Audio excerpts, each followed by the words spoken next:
Hey, Sean, how you doing tonight, my man? Good. How are you? I'm doing pretty good. It's been kind of a crazy evening getting here, but here we are. Our second in-depth look at a big race this weekend. We're focused this weekend on the Mint Julep Stakes, race 9 at Churchill Downs. Let's bring it up a little bit, and we can talk a little bit about the race's history and see what we like in this race. Race 9, it's a mile and a 16th on the turf. Grade 3 for $150,000. And obviously, if you look at the history of this race, you can probably tell by the name that it is named after that Kentucky Derby drink. Well, it's probably not a Kentucky Derby drink, but it's made famous by the Kentucky Derby. Yeah, and every year on the Kentucky Derby, you watch it and they'll go over it, and then they'll say how much it is to buy there and stuff. It's crazy. It's like winning a trifecta. That's how much it costs. Huh? You got to win a trifecta to afford it. Yeah. Never mind how many of them you probably drank in the course of the day, right? Yeah, exactly. So speaking of which, you had mentioned that. Let's talk a little bit about the history of the race. It started in 1997. And in the first, I think, like 6-7 years, maybe something like that, 9 years, the event was run on dirt before they moved it to turf. Yep. Yeah. And then it was upgraded to a grade 3 in 2001. And then it's still a grade 3 today, and it's the 9th race on the card. And for those of you wondering, how do you make a mint julep? We went ahead and got the recipe for you. According to, that's kind of hard to see, huh? Let's see if I can make that bigger. Ah, there we go. That's a little too big now, right? Well, that's right there. Well, it goes between 100 and 200%. I don't have anything in the middle, so I don't know what quite to do about that. Let me try this. Resize. Excuse me, folks. This is live TV. That's not what I wanted to do because the number is locked. All right, so how's that? Is that better? Yeah, that's better. That's a little bit better. But anyway, if you can't read it, I'll read it for you. What it says is you got to take 2 ounces, I guess, of Woodford Reserve. That's the official Kentucky Derby. A ½ ounce of simple syrup, 3 fresh mint leaves, crushed ice, and then you take the essential oils in the mint. I guess you got to squeeze them in one of those things. Have you ever expressed essential oil, Sean? No. Yeah, nor have I. And then you rub them inside the glass, and in the same glass, you add the simple syrup, the bourbon, and the crushed ice. You stir it, you garnish it with more ice and fresh mint, and probably top it off with a little bit more Woodford Reserve. If I've never had one, I don't drink any longer, so that's no longer my thing. How about for you, Sean? No, I've never had one. Not really a drinker as well. Yeah, I'm not a drinker either. It's not my favorite thing, though.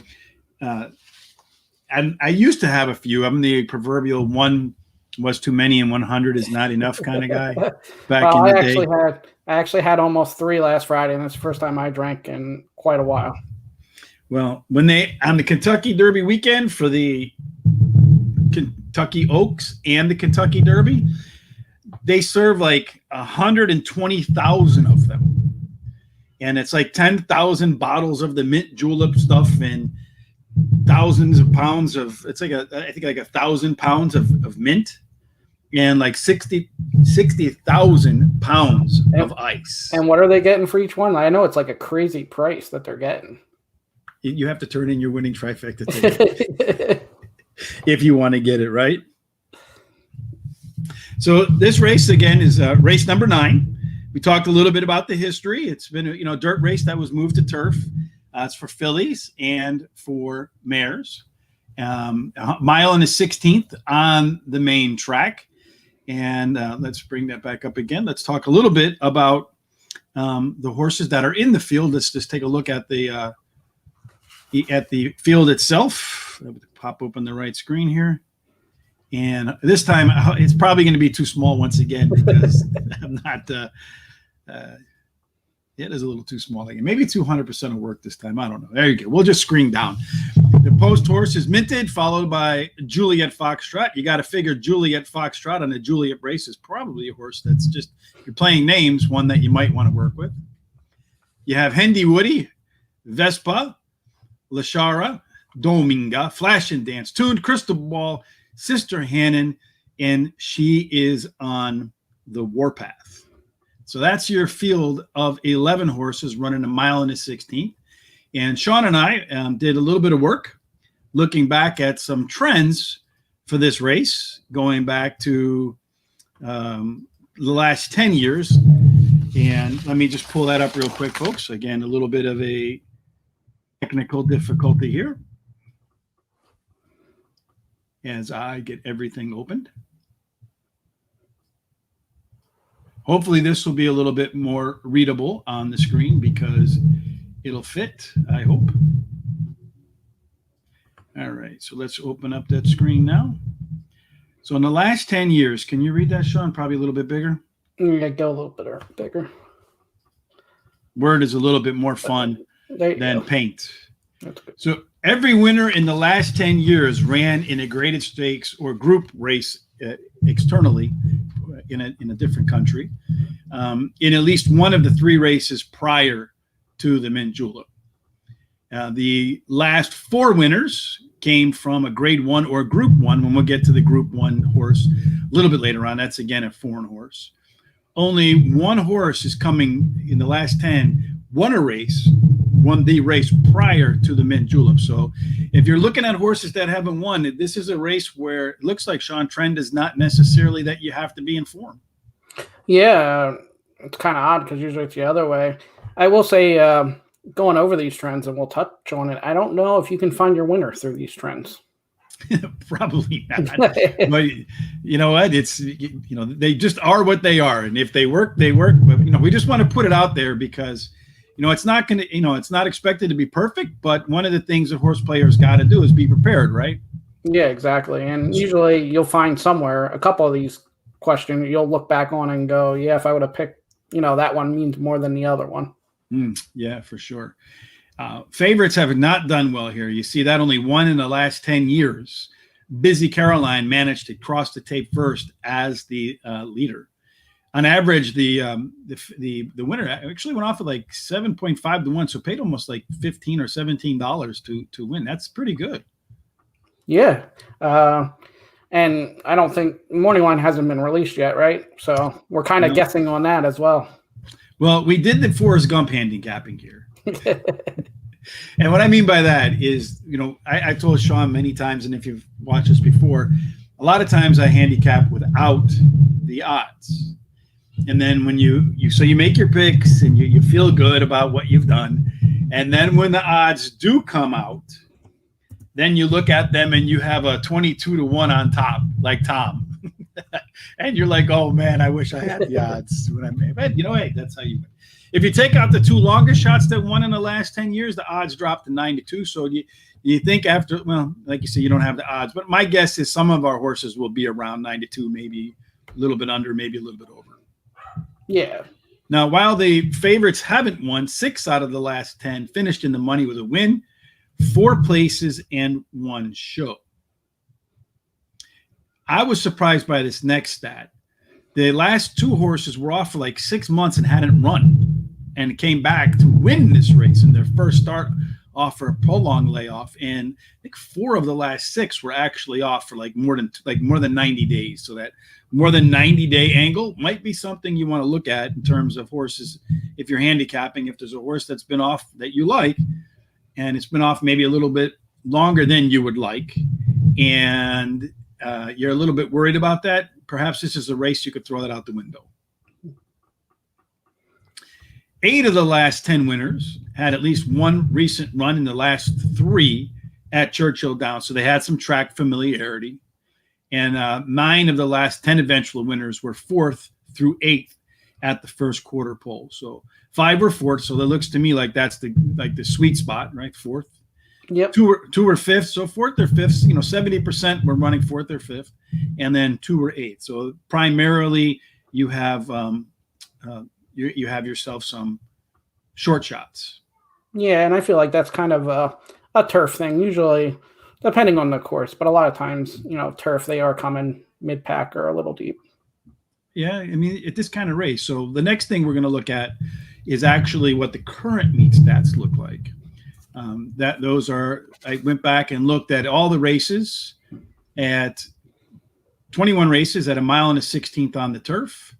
And here you can see the win rates based upon post position and where the horses were at the quarter-mile marker. So again, to me, the post position, I don't know, what do you see there, Sean? To me, it looks like it doesn't really have much of a bearing. No, it looks about what you would expect across, all tracks, kind of. That middle ground, 3, 4, 5, 6 is usually the better numbers, better posts. Yeah. And especially in a race like this where you're probably trying to save ground, you're not too worried about it. On the rail, maybe you feel like you got to get out a little bit early and maintain track position. So that could be maybe why these horses don't perform as well in those post positions.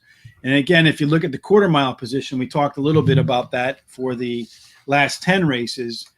You'll see that, again, that middle, like 3rd through 5th, that's about 45% of your winners.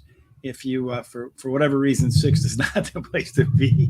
But if you're 7th, then you're about 60% of the winners. So, yeah, basically just anything. Well, even 8's doing okay. 9, 10, 11, not much. And I'm sure the 11, there hasn't been many horses. No, I mean, the 8 is probably one winner out of 21. Same with the 9 and the 10. So there's not been very many winners at that level in 21 races. So it looks to me, again, you want to be somewhere probably between 3rd and 7th at the quarter-mile marker, probably more based upon previous races, 4th or 5th, somewhere in that area. And with 11 horses, that puts you mid-pack. So with 11 horses, if you're somewhere between 3rd and 7th, you probably will qualify for this particular spot in terms, and being in the right position coming out of the turn to bring it home. So looking at the race, Sean, did you see any horses in there in terms of what you thought the pace might look like? I thought the 7 would be your leader. It looked like 279 wanted to be in front, but the 7's coming out of shorter races. And the 7 only has one way to go. So I was looking at the 7 as the leader, and then maybe the 2 or 9 sitting off of the 7. The 2 or the 9 sitting off the 7, you think? Yeah. So in the last show we did the I went ahead and did the projected field based upon for the Belmont Stakes, the last three early pace figures, and took the average of them. And I went ahead and did the same thing here. So let's see how that plays out. So the projected leader based upon the average speed figure, the average early pace figure for these horses. Number 2, Juliet Foxtrot, which, I was looking at the program. I can see her near the front. Number 11, She's on the Warpath. Number 5, Lashara. So now we're getting into horses that are going to be in that prime spot. Hendy Woodball, Crystal Ball, Flash and Dance, Dominga, Vespra, Sister Han, and Minted and Tuned. And the funny thing is, Sean, during the Belmont Stakes, I was almost as interested in seeing where those horses were at the half-mile marker as I was when they were finished, because we did the same thing. Yeah, and I'd be interested to see this too, because I thought the 7 and 9 would be more forwardly placed here, and the 11 would, 4th or 5th. Also, the 10's interesting because the 10, we've covered the 10 a couple of races on our podcast, Sister Han, and with Gulfstream and stuff. The horse was always a closer. Then it started going out front. Now it's had some time off. I would hope in this race, as far as having a chance, sit off the pace a little bit again. Yeah. So, well, you would think if they're looking at the program, looking at the history, looking at the track biases like we have, the trainers, the owners, the jockeys, they would have a sense of the same sort of thing that we've seen, that you don't necessarily want to be in the front and you don't necessarily want to be in the back. You kind of want to save ground, get in the middle, and make your charge late, right? So that seems to me the way that I would look at it if I were a trainer, and how I want to probably look at the race. But maybe, like you said, there are some horses that really only have one way to go, and those horses, unfortunately, probably do have to get to the front, and that's probably about it. Yeah, let's go ahead and take a look at the race, and then let's talk about each horse's chances and what you think, what I think, and then we'll go ahead and make some picks. How's that sound? Sounds good. All right. So The first horse on the rail is, as we talked about, Minted. This is a horse ridden by Ricardo Santana Jr. Brendan Walsh is the trainer. It's a pretty good jockey-trainer combo. The horse won its last race by more than a length, which is, I've been doing some research, some studying. Sean and I have been talking about this off air. Reading a book about a gentleman, Barry Meadows. It's a great book in terms of if you like stats like I do. And he's gone through hundreds of different angles. And I went through them and I found 21 angles, 22 maybe, that had win rates of over 15%. And one of them is that they won their last race by more than a length. And that's one of the things that Minted did last time out. What do you see with this horse, Sean? Well, it had 10 months off before that win. That was a lot softer company, so stepping up. He's gonna be a closer. Might be just outside of that range, maybe the 4th, 5th, Mm-hmm. And this is the first graded stakes in the U.S. for him. So we'll see. We have to call Tom again and see what his take on this horse is. What his feeling is. Although we have enough material to see, what this horse has done so far. Well, so far in 8 races, the horse has run 6 quality starts. So it's a pretty good 75% quality start. So I think it's a horse that you have to think about maybe coming in with a little bit of a charge late in the race to get itself maybe back into the exacta, trifecta, something like that. Yeah, and its 2 worst starts were right before the layoff. Sometimes you see that, and, they know to shut it down for a little bit. They did, came back and won, and now stepping up and seeing what they have. Yeah, a little bit maybe bigger and stronger as a 5-year-old mare than last year. Just didn't want to run as a 4-year-old. Yeah. One of those horses that doesn't want to cooperate. Santana's been really good. Rider. Yeah, I mean, the trainer jockey combo was another one of those 15% angles. So, a horse that win, jockey trainers that win over a certain percentage, 16% or 15%, right? That they probably have a 15% chance to win. So they definitely finished in there, and did finish in the top 3 last out. So those are a couple of things that I like. There are majority of good quality starts, high jockey trainer combination, won the last race by more than a length, good form, should improve second off a layoff. That did happen last time, even though it looked like the horse needed a break. So maybe they follow that same pattern. Juliet Foxtrot, this is a horse with the highest last race speed figure. Looks like she's definitely going to be one of the leaders. Churchill track record is a little bit shaky. What do you say? Yeah, I would expect this horse to be the morning line favorite. The nice thing is she could be up in front, but she doesn't have to be. She can sit second, third. She can sit off those leaders. Also, the last 60 days, Gaffalione and Cox is 6 for 12. Mm-hmm. So, and this is the classiest horse of the field. A lot of grade 1s, grade 2s. And not only that, you see that with some of the other horses, maybe, grade 2, grade 3s, but they're not putting up the results she is. Mm-hmm. That one concern I had was the 1 for 3 at Churchill. Right. Yeah, I agree. Yeah. But she does have the top pedigree score for this field, and she's one of 2 horses that ran her last speed figure was above the par for this level. Yeah, and at least she does have a win. It would be more concerning if that was a 2nd or a 3rd, but she did get the job at Churchill, but done before at Churchill, so she can do it again. Which, yeah, she could do it again. Let's for those who are backing Juliet Foxtrot, they certainly hope. And she also has. I ran through, when I tell you there's about 500 different ways I look at horses, people, it's sad.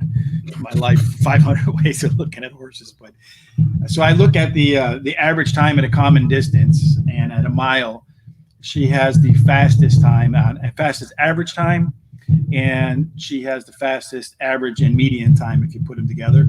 So she's definitely, at her best, probably the horse to beat. And because of that, I think you're right. You're looking at not only the morning line favorite, but the post time. I always like play. What do you think the morning line? I was projecting maybe 2-1. Yeah, I'm going to say maybe 9-5, 8-5. She goes off at. You think? Yeah, it could be. I was going 2-1 only because there is 11 horses in the field. So, but yeah, I had no doubt she would be the morning line favorite. Yeah, I think so too. I think that's where you're going to find the most backing. The 3 horse is Hendy Woods. It's another horse that's making a second start off a layoff. Last time out in the 2-race cycle, when it's only done the 2-race cycle once before, basically flattened a little bit. So I don't know that you're going to see a whole lot of improvement out of Hendy in round 2 off the bench. But, you got Florent Guru, great jockey. Mark Cass kind of struggling a little bit down at Churchill, but, the jockey's definitely one of those pluses for Hendy Woods. Yeah, and this horse could be sitting in that prime spot too, 4th, 5th, 6th. So you got that. Also, another one that coming off a layoff, victory after a layoff, and also done well at Churchill. This is actually the opposite: 3 starts and a 1 and a 2nd. So, yeah, well, she's definitely had some quality starts at Churchill. I think 2 of her 3 starts at Churchill were definitely quality starts. Yeah, and she's also 4 for 7 on turf with a 2nd. So, one, I did a couple double takes with this horse. 2 stinkers in there, though. If you back her, you kind of hope. And it seems like both of those stinkers came against Harvey's Little Goyle. So maybe she just doesn't like that horse, kind of like Swiss Skydiver doesn't like Menominee Girl. There you go. Yeah. Vespa, the 4-horse, ridden by Joe Talamo, kind of struggling outside of California, 9% winner. Trainer Paulo Lobo is a 7% winner. This horse is making its 2nd start. Looks like coming in from Uruguay. Was in Uruguay, 1 win in the 3rd, and then won her U.S. debut, which, a lot of times horses need one when they travel. Won her U.S. debut with a big move in the stretch, won by a nose. Is this a horse you think has a chance to take it to the next level? I think stepping up too much, and then those percentages, not totally impressed by the horse, and then the percentages with Talamo struggling and the trainer percentage not being that well. 7 out of 107 graded stakes or something for this trainer. There too many stats against this horse. Yeah, looking at those 20 or 21 or 22, 15% winning angles, she really only qualified for one of them. So one on the lower end. So the quality races are there, 3 for 3, but she's definitely, as our guest last week, Jose Ortiz, said, she's going to definitely have to step it up. Number 5 horse, Lashara, is a horse that is making its 4th start off the break, ridden by Julien Leperreau. Mark Cass again. Looks like he's trying to dominate this field with entries, maybe find himself in the winner's circle. Sean, what do you see happening from the 5 horse? Beaten by weaker last race, and it was not a good race. And then also the only graded race this horse ran was in July of last year and finished 7th. So I think might be outclassed here. Yeah, I'm wondering too, because she is one of she's one of the 2 horses that have 2 of the fastest opening quarters in her last 10 starts. So I'm wondering if maybe instead of running at a mile or a mile and a 16th, maybe this horse should back it up a little bit. Yeah, that could be. Maybe she's just running at the wrong distance. I don't know. But when you have some of those fastest fractions, I would think that, you would recognize that as a trainer and say, well, maybe we ought to put her in that 6 furlongs or 5.5 furlongs, let her loose and see what happens. Maybe that's the right distance for her. So Mark Cass, if you're listening, the numbers say put this horse in a sprint and you might have a winner. But at a distance, it doesn't look like, although at the distance, she does have a win in two seconds. Yeah. So the distance has worked. She just looks like she's getting out of form more than she's getting in form. Yeah, like I said, she only matched one of my alpha score rankings. Dominga, 4-year-old horse, making the first starts off a short layoff. Horse has run okay fresh, usually needs a second race before it appears that she hits her form. John, she's got 1 trip at Churchill, much like the 2-horse with a win. So she has shown that she's capable of winning. Do you think she will win or have a chance to win Saturday afternoon? Not one I used, but some of her best races did come at this distance. So, and it's Brad Cox. It's a different combination. Bridge Mahan is usually not the guy we've been talking about anyway, but he's a good rider. Cox, yeah. But kind of a slow start, though, down at Churchill. Only 8% winner. Hasn't been in the money all that much, so he's kind of off to a slow start. Yeah, and he's kind of, the ROI, like you said, is going down a little bit. Yeah, well, he's ridden this horse, Sean Bridgmore. I think what 1, 2, 3, 4, 6 of the last 10 times. Managed to get a couple of wins out of the horse, so maybe that's what Brad Cox says. Maybe Sean got the wins out of him. Hey, you got the wins out of him, Sean. Yeah, there you go. It's a name thing, man. How can you not, put back your name? Yeah, I know. I should. Yeah, you ought to. Hey, I think it's likely to be a shot. The 6 horse. I don't think she's going to be. Maybe she'll be the 3rd, 4th, 5th favorite, somewhere in that range. I'm not 100% sure, but it's possible. Number 9, something that you want to do on TikTok, right? Flash and dance with tools, though. So only with tools. Yeah, juggling chainsaws and other sharp objects. So this horse making its 3rd time off a layoff. I'm not the biggest fan of horses coming in from what I call secondary tracks. Not that they're secondary tracks, but they're not like the top circuit, right? They're not Churchill. They're not Belmont. It's not Saratoga. It's not Santa Anita. It's not Del Mar. It's not Gulfstream. Indiana Grand does attract some good horses, but that's not where the money horses are running. However, she has done what she's supposed to do at that level, and she's whooped up on those horses. And I expect that she's going to be one that does challenge for the lead as well. If the pace is right, you think she can take the lead, hold the lead, and factor at the end? Possibly. I mean, she is 3 for her last 3. And what I really like when you see this is it's not like Fields that the Kentucky Down race, she was 32-1. So It's not like, she was 1-1 in all these races. So I do think pace might be working against her. There might be too much in here, but if she can get out in front, you never know. Well, she does have, of all the horses in the field for their last 10 starts, for those horses who have made 10 starts, she does have the fastest opening quarter. So if she can get out to the lead like she has the last couple of races and the pace is right, she might be able to maintain. The back end numbers on the late pace figures aren't as high as some of the other horses in the field, but so far it doesn't look like there's going to be a whole lot of speed in this race. And if she can get to the front, if she can get right fractions, then she has a shot. I think that's her only way. Yeah, and she's stretching out a little bit, which helps her as far as getting the lead. But then can she go that little bit further too? So yeah, well, that's a question she's got to answer. I think I put about 4 ifs in there, and you added another 2, so she's got a lot of ifs to answer. Yeah, and the first one is she needs the lead. I don't see. I mean, there might be some races in the past, but most of them she's up front or she's in the back. Yeah, and if she doesn't have the lead, I don't think she has a chance. No. Number 8, tuned David Cohen, 4% winner so far at Churchill, kind of struggling. Graham Motion, only 1 win in 7 races. That works out to 14%, I guess. So not that bad, but it's kind of deceiving. It's the fallacy of numbers, I guess, Sean.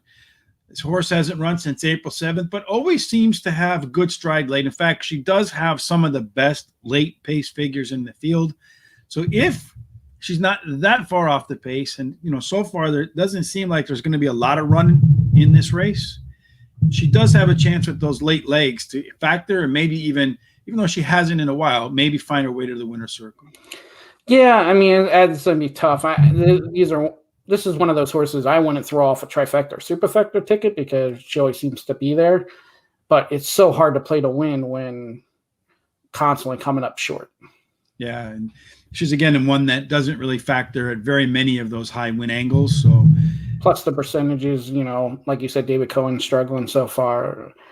There's not much working in her favor as far as winning.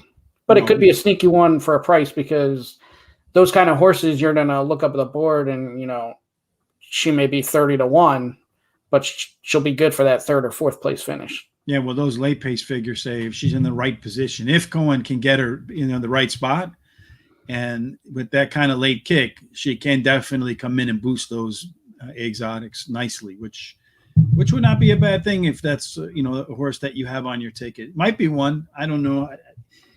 She's kind of like at the very bottom edge of in or out of my tickets. So we'll see what when the moment comes. She also doesn't seem to be facing the same class as these other horses. So yeah, no, she doesn't. The 9 horse is Crystal Ball. This is the third speed horse in the field. What do you think from Crystal Ball in her third start? Just got claimed out of the Bob Baffert barn. You think that's? Do you think she was really claimed? Yeah, probably not. Just we might be seeing more of that. The thing with her is first race on turf, so sometimes you don't know. She should be a speed horse, but sometimes on turf they all of a sudden change their form on what they're doing. So we'll see. I mean, if she changes her form and doesn't go for the lead, that will definitely help the 7. Oh yeah, for sure. Well, like you said, a lot of times those horses do change their form on the grass, and it's really hard to say because she doesn't have a trip on the all weather, and she's never run on an off track either. So there aren't really any clues to what she might do. It's pure guesswork. I'm going to guess that she wouldn't be in this spot if Bob Baffert or Rudolph Brissett did not think she was capable of running on grass. That could be. What is it? 2 for 27 on first start with trainer for this trainer. So not a very good percentage there neither. No, not a very high hit rate at all. That's for sure. But those late pace figures are on par with the closers in this field. So if she is near the front and coming into the stretch, I think if she proves that the turf is her surface and she can maintain those late pace numbers on the lead, I think if she has the lead in the stretch, it'll be really, really hard to pass her. Yeah, and apparently she's bred for the grass. I don't get too much into the pedigrees, but that kind of stuff, you kind of rely on the hearsay, and it says right there she's bred for the grass. So well, the turf breeding score is not amongst the highest in this field, but it's not in the lowest either. Middle of the pack. So maybe she will like the grass, maybe she won't. We're going to find out for sure Saturday. Maybe they're hoping for rain or something too. You never know, right? I don't know what the forecast is. We probably should look that up. Yeah, I didn't check that neither. But you know what? It's Wednesday and that's Saturday night, so it doesn't matter what it says right now anyway. No, it doesn't even matter what it says for tomorrow. Yeah, exactly. I can't tell you. I live in Chicago, and I've brought that up 100 times. But one of the things that happens in Chicago all the time is snow. And if the wind is blowing from the east to the west, so from Indiana to Illinois, and it's snowing, we get lake effect snow. So you can get a whole lot of snow without really it snowing. The folks in Indiana get it all of the time. Like when we get an inch over here, they get like 40 feet over there. It's like the Noah's Ark of snow in Indiana on the other side of the lake. But when we do get those snowstorms, when they're projected, the newscasters are on TV, wow, we're going to get all the snow, the snowmageddon, blah, blah, blah, blah, blah. I cannot tell you how many times in the last 5 years we were supposed to get snow that's, up to your waist. And then we didn't even get a dusting. So you're right about that. And that was like at 10 o'clock at night, schools were canceling for the impending doom of snow. And then wake up the next day, there's nothing on the ground. So you're right. The weathercast on Wednesday is absolutely meaningless for Saturday, unless it's not. So Sister Hannon, you said this is a horse that we've talked a little bit about in previous races. Does have a good Churchill record with a win and a second, and one that looks like a horse for the distance too, with 2 wins in 2 races. Yeah, and like I said earlier, I would hope they change the game plan. I mean, maybe she can go out and sit off a couple of the leaders since we said, there's only 3 speed horses. But she was going, all of a sudden one race, she's going out in front when she was a closer before. So now she's had some time off. We'll see what their strategy is here. Well, trainer Ben Colebrook's not really been too strong so far. 0 for 17, pretty tough angle. And there. Not the best on graded stakes neither. Apparently not. Although that's been a trend that hasn't mattered lately. So no, you had the 0 for 30 guy. Yeah, that's what I'm saying. So I look at those percentages, but if the horse is good enough, it doesn't scare me off completely. If you're on the fence, those are percentages you want to look at. Yeah, this horse didn't qualify on any of the high angles. It was 0 for 15. One thing I do see here is the horse is making its first start since March the 27th. And in its last 3 first starts, a second by 3/4, actually won a race here at Churchill Downs with a nice run at the end at a mile and a 16th. Sounds familiar. And then Gulfstream Park did win again, first time off a layoff. So this horse looks like it's one of those horses that needs some time, gets some time, does run fresh.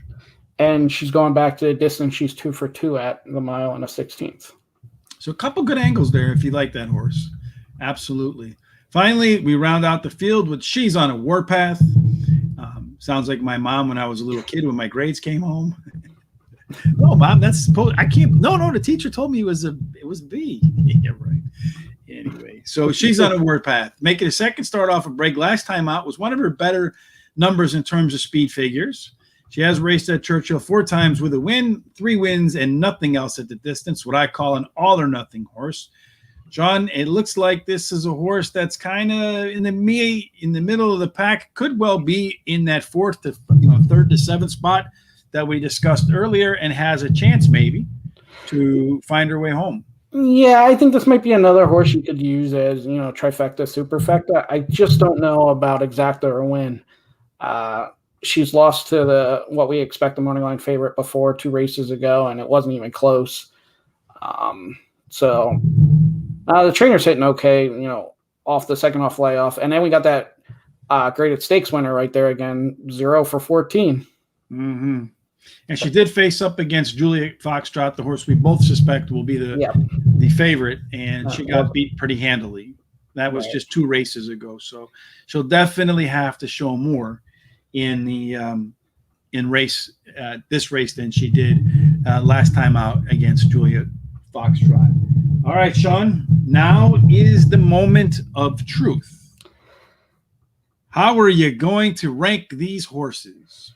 I'm going to go with the favorite. I couldn't beat Julius Foxtrot. I like the fact that she can sit off the speed if she doesn't get it. I just think she's the classy horse. She'll have the run here. And then I found the 10 Sister Anne very interesting, so I went second there. And then the 3, Hendy Woody, it was a horse when I originally looked at it, I tossed out. And then there was a couple things I started finding, and I was like, this is going to be a good horse to use for 3rd or 4th. So I'm going to go to 3. And then, like I talked about with that 11, be another good horse to use on the back end. So I went 2, 10, 3, 11. You went 2, 10, 3, 11. All right. We have a couple of matches in there. I agree with you. I couldn't get past Juliet Foxtrot. Just about every which way I look at a horse, she came up first. So I did my power ranking. She came up first. I did my horse trainer jockey combo, all your speed scores, power scores, and and money earned and all that kind of stuff. She ranked first when you look at the horse that way. As I mentioned during the show, she ranked first when I looked at how fast they've run at similar distances.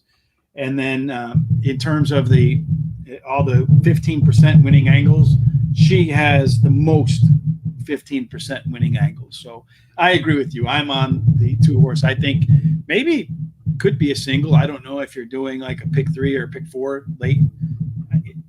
To have a single in a field full 11 takes a little bit of courage. It also creates some value there, even if the horse goes off at 8 to 5. At least you had 11 other horses people could have either added to or bet against her. So right. So that's absolutely true too, because of the depth of this field, the money will get spread out and you can't get too deep. Otherwise your pockets are going to be shallow. That's for sure. Then I have number 9, the first time starter on turf, Crystal Ball. And number 3, like you mentioned, that's the other horse we have in common, Hendy Wood.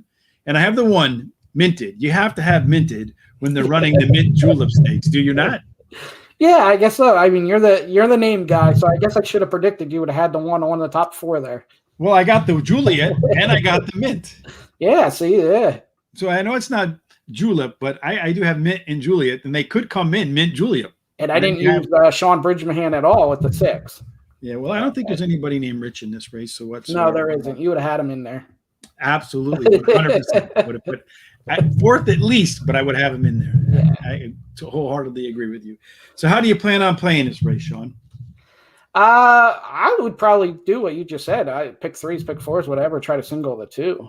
I mean, if I'm going to take a flyer on another horse, I would play the 10. But yeah, I'm going to do like an exacta, probably with the 2-9 on top, And then I'll add the 1 and the 3 in there. Maybe on the outside, we talk about the 8 horse being one that was on the cusp for me. Same thing for trifectas. I know it kind of breaks with the form that we talked about before, where the horse is 3rd or 4th, because the 2 and the 9 are likely to be close to the pace. But like you mentioned, Juliet Foxtrot has a chance to be in the back.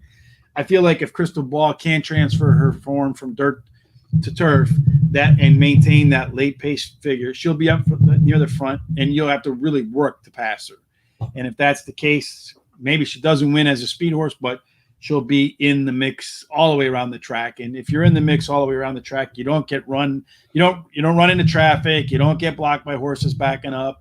You don't get bumped by horses trying to weave their way through traffic. You have a cleaner trip. And if you have the horse to get it done, why not?